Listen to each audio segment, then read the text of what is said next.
Harik. This is a great privilege to be before you this afternoon. I am Noely Stanley, and I come here representing the Indigenous Education Department of School District number 57. I'd like to acknowledge Chief Dolene Logan and all esteemed members of the Council, and thank you for the opportunity to appear before you and present the proposal for a Human Library Project initiative. Moving forward, I'd like to give a brief overview of SD 57. We serve 5 communities: Prince George, Mackenzie, McBride, Hickson, and Valmont. Currently, we have 48 schools, 31 in the primary level, 8 secondary, 1 alternative school. We are currently serving 13,000 students.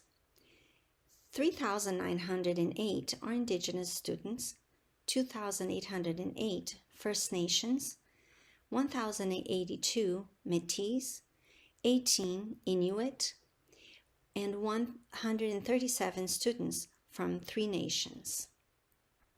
The Indigenous Education Department of SD 57 is located on the ancestral lands of Lheidli We honor and respect the people and lands of the Lheidli MacLeod Land Indian Band, and Simpcw First Nation, of whose territory. And this is a visual representation of the territories. The Lheidli First Nation and School District number 57 have joined hands for many years now. As you well know, the Lheidli aims to pass on their traditions, elders' wisdom, and teachings to the next generation, keeping their culture alive and strong. And the Indigenous Education Department of School District number 57 also has as a primary goal to infuse Indigenous perspectives across the curriculum for all students, as well as by providing direct wraparound supports to enhance the overall achievements of all Indigenous students throughout the 5 district communities. Just to point out, there is a clause in the agreement terms between the First Nation Band and SD 57 Board that both entities have a responsibility for the educational outcome of First Nation students and wish to collaborate to improve First Nation learner outcomes and success, not just academically, but in all aspects of life. I see the mobile human library as a great opportunity for us to work together and enrich the lives of all involved in this project.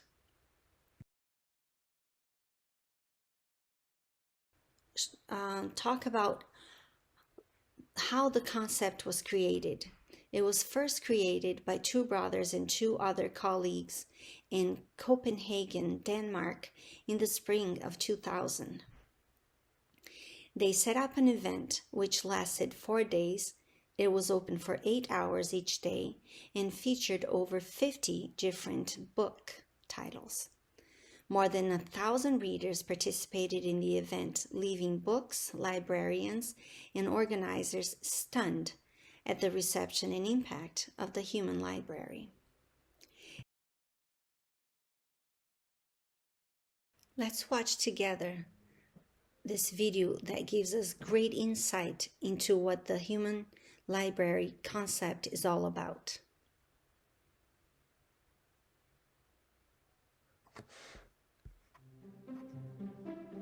Understanding the complexity of humans, understanding how we're all different, is possibly one of the greatest challenges we face as a species. All of us have unconscious bias, and all of us judge. We'll judge something based on that little information that we have. It's about navigating the dangers of diversity. Things that we don't understand, things that are foreign to us, strange. So we're not saying don't judge. Actually, we're saying come and unjudge. The Human Library is a safe space where people that volunteer to be an open book for you, the reader, have personal experiences and answer your questions. What all our books have in common is they are able to challenge the stereotypes, help you hear from the horse's mouth. What's it like to be a refugee? What's it like to live life as transgender? What's it like to be a police officer? Where do you go at night when you're homeless? How do you live a life with HIV? I've been a part of this for 6 months. I've met a lot of people, amazing people. It's a very great opportunity to reflect about my condition. It's something that I can use to help others. Keeping an open mind towards the people that look different from us until we get to know them is healthy. By reading about people you agree or disagree with, by getting insight to the way they think and why, I can better put my puzzle together. I saw how strong and powerful the library is. It's the only place that's so inclusive that everybody is welcome. It's a perfect wrapping around a safe space to have a very, very personal conversation with a stranger and get to know about them. I don't want to just be known as the guy who's schizophrenic, but then again, I don't want to hide it either. I don't want to, make it a big forbidden thing we can't talk about. A reading is really a conversation where one person volunteered to be an open book and share their experiences, and it's up to you as a reader to engage and get those questions in there, because if you don't, the conversation might just dry out. Actually, being here and speaking to the person was so interesting, and we got to ask him whatever we wanted to ask. I get questions from the reader, so I get a new perspective on my story as well. Just show up and try to do your best, and if you have any questions, just ask. I live with schizophrenia, but that does not mean that I live with some kind of label that defines me. I'm still me, and the Human Library has helped me realize that and actualize that. It's about giving a voice to those groups in the community that rarely have a voice. They're being excluded because they're different. We need to stop fearing that difference and make it a resource for us. Strength can come from our diversity, but only if we embrace it.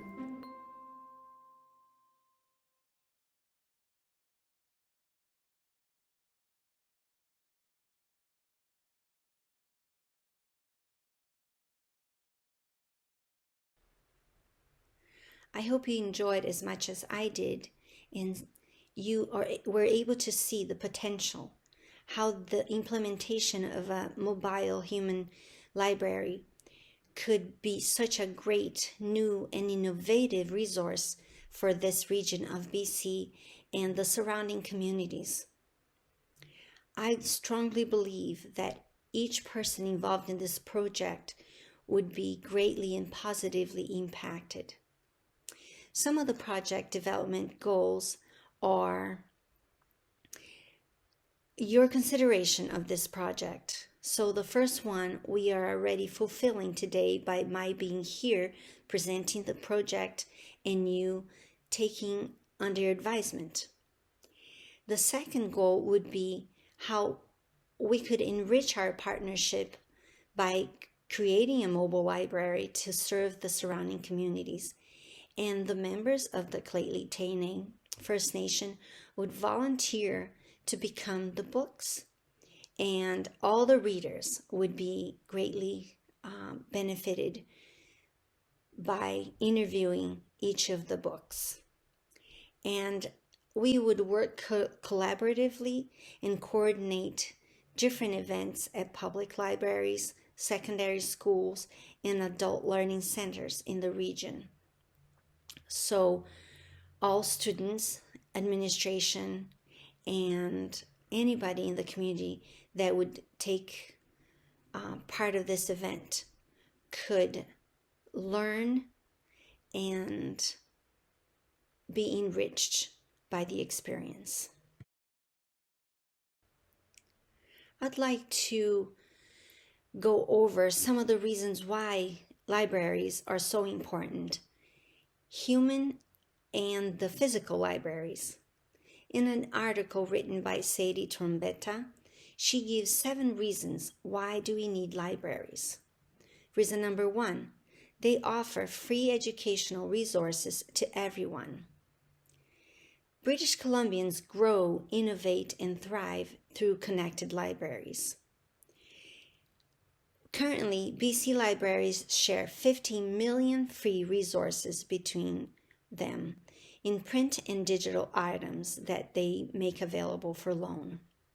In addition to these items, they offer internet access and educational and professional training programs for people in the community. The second reason is they are safe refuges for the homeless and the undeserved populations. As they open their doors each day, libraries become shelter, learning centers, and employment centers for the most undeserved populations.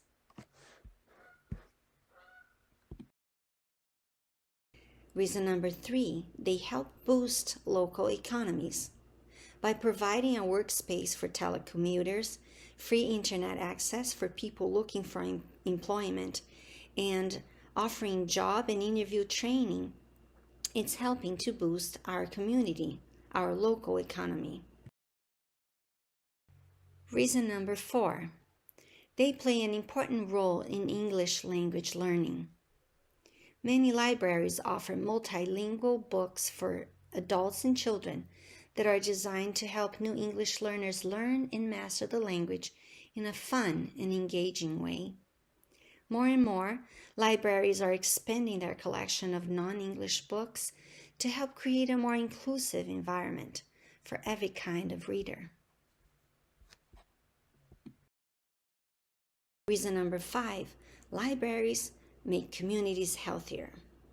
Through their community programs, including fitness classes, health education classes, free health screening, and healthcare providers' presentations, these are some of the resources provided through our public libraries that are making our communities healthier.